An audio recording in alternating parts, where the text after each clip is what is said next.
Welcome to Introduction to Composites. Today is the last day of this ongoing week, which is the 9th week of this course. We have been discussing the formulation stress strain constitutive relationships for different types of materials, and we started with anisotropic materials when we found that it has 21 independent elastic constants. Especially orthotropic material in 3D has 9.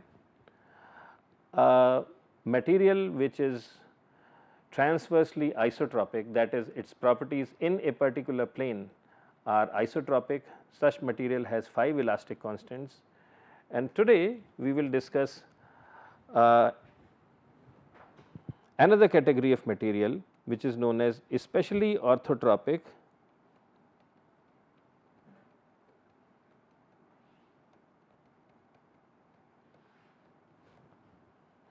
in plane stress.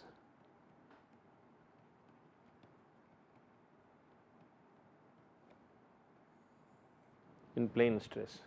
So, it is not just especially orthotropic, but it is in plane in a state of plane stress. What is the characteristic of the material? First thing is that it is thin, it is a thin material.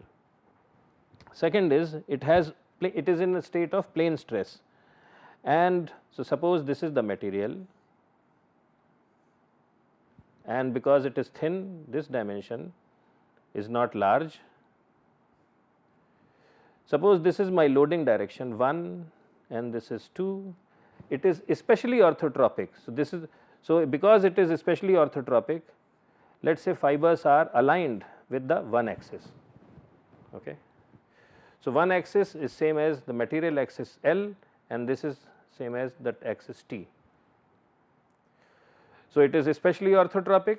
So, fibers are aligned with one direction, it is thin, and it is in plane stress. And what is the meaning of plane stress? That the stress in 3 direction, in the thickness direction, stresses in thickness direction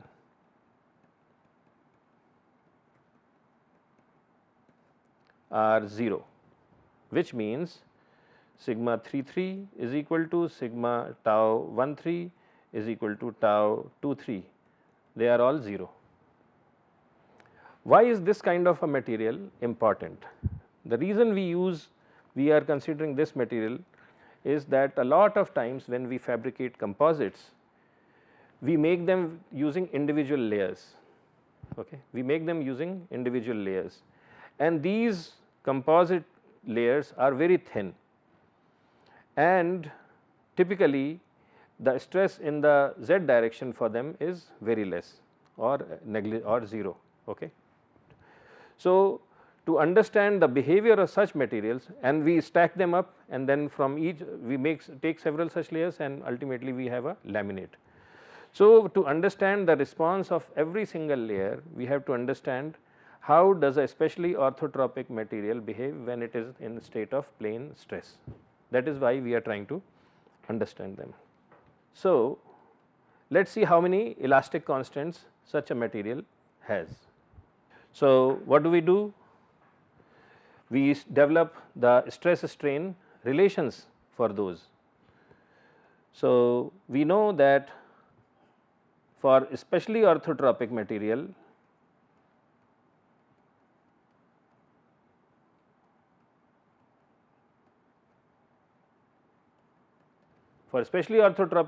which is not in, which may or may not be in plane stress, it has 9 constants, right?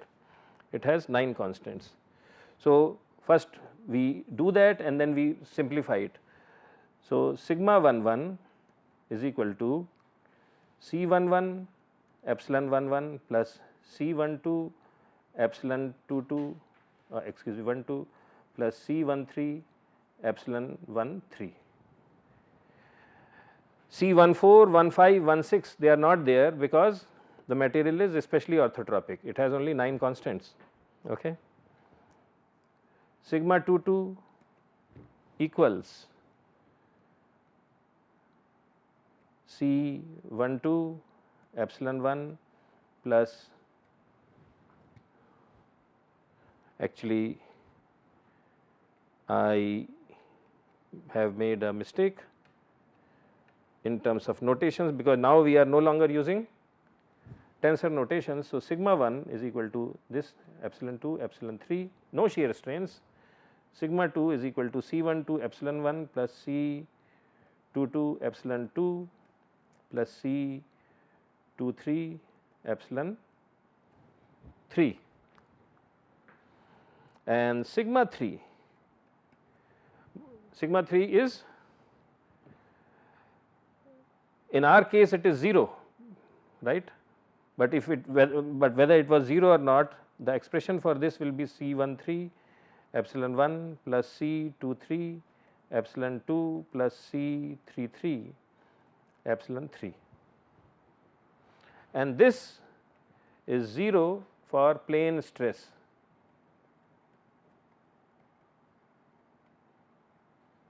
Okay.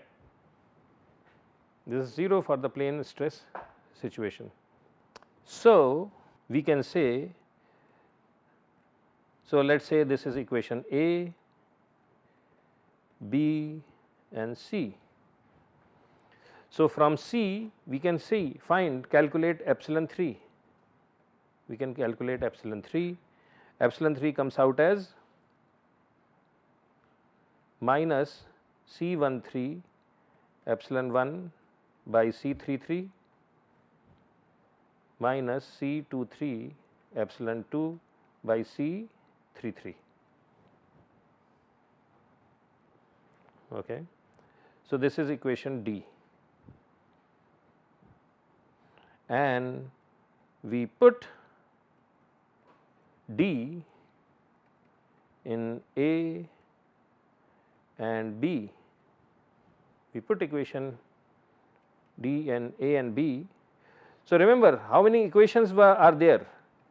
There should be 6 equations. Right now we have written only equations for sigma 1, sigma 2, sigma 3. There are 3 more equations for shear stresses, tau 1 2, tau 2 3, tau 3 1. We will talk about those later, but right now we are just considering the equations for extensional stresses. Okay. So, if we put D in A and B, what we get is sigma 1 equals C 1 1 minus C 1 3 square by C 2 3 epsilon 1 plus C 1 2 minus C 1 3 C 2 3 by epsilon C 3 3, yeah, epsilon 2 and C 2 equals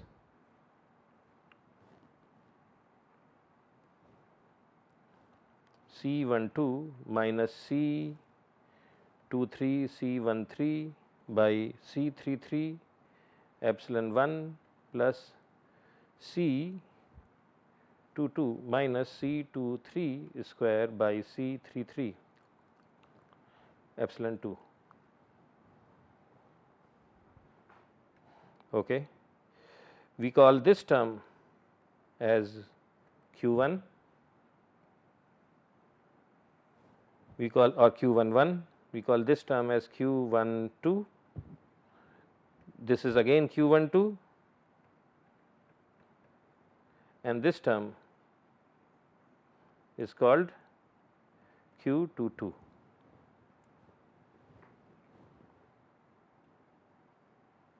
So, we have developed expressions for sigma 1 and sigma 2 in terms of epsilon 1 and epsilon 2 for the plane stress state, because we have imposed the condition of epsilon 3 sigma 3 being 0.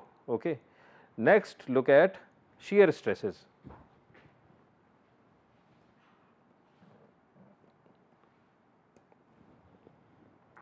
So, for shear it is pretty simple, sigma 2 3 sigma 2 3, excuse me, sorry, this is a shear.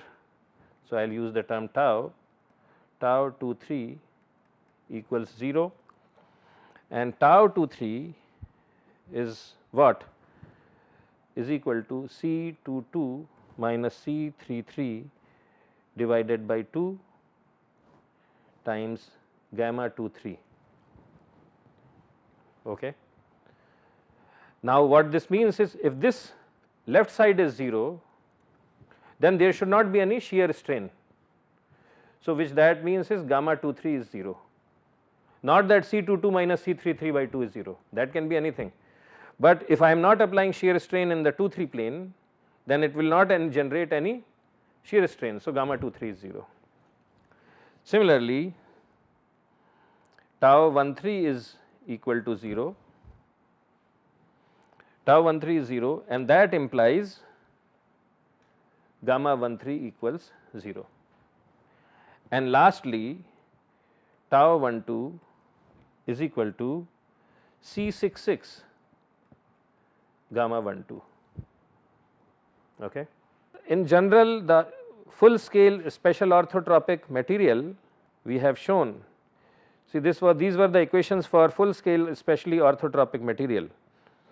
It had 9 constants, 6 equations, but because of plane stress condition, these terms do not exist. So, 3 equations go away, right, and we are left with 3 equations only. So, the equations for special orthotropic material in plane stress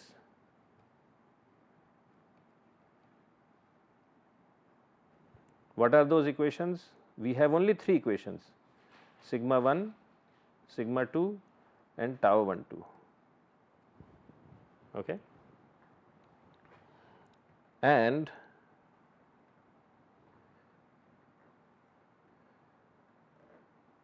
what are the 3 strains? Epsilon 1, epsilon 2 and gamma 12. Okay. And the elastic constants are Q11, Q12 0, Q12, Q22 0 and Q66, where, oh, so I forgot, this term C66 we call Q66. So, we have 3 elastic constants Q11, Q22, Q12 and the 4th elastic constant is Q66. So, these are the relations for especially orthotropic materials. Okay. And then finally, for isotropy, we have 2 constants, and we will not discuss this because we are short on time and the focus of this course is on orthotropic materials. So, we will not talk about it, but in general E and mu are considered as 2 independent constants. All other constants, shear modulus, bulk modulus can be expressed on terms of E and mu. So, let us have a quick summary. Anisotropic materials, 3D materials we are talking about, 21 constants. Then we have special orthotropy,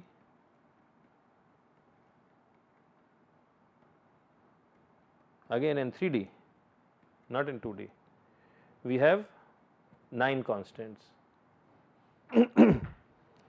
Then we have in plane isotropy. So, the material can still be thick, can still be thick. So, it is a 3D material. We have 4 constants. And then we have special orthotropy,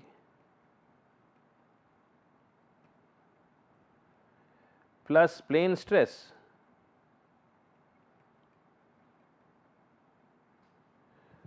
What that means is that material is thin. So, this is a 2-dimensional material, it is very thin, 4 constants. And no, I think this one I made a mistake, this is 5 in plane isotropy, transverse isotropy, that is a more precise word, transverse isotropy.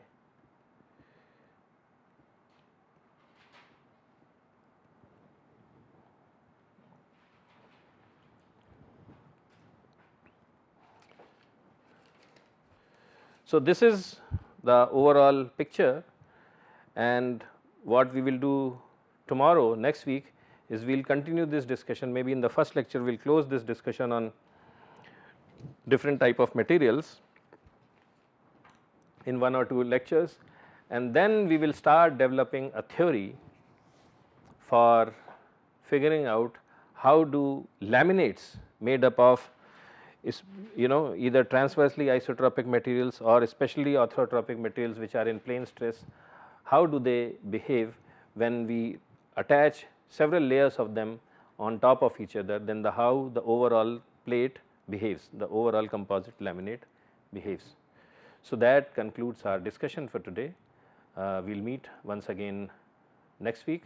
Till then, have a great day and a nice weekend. Bye.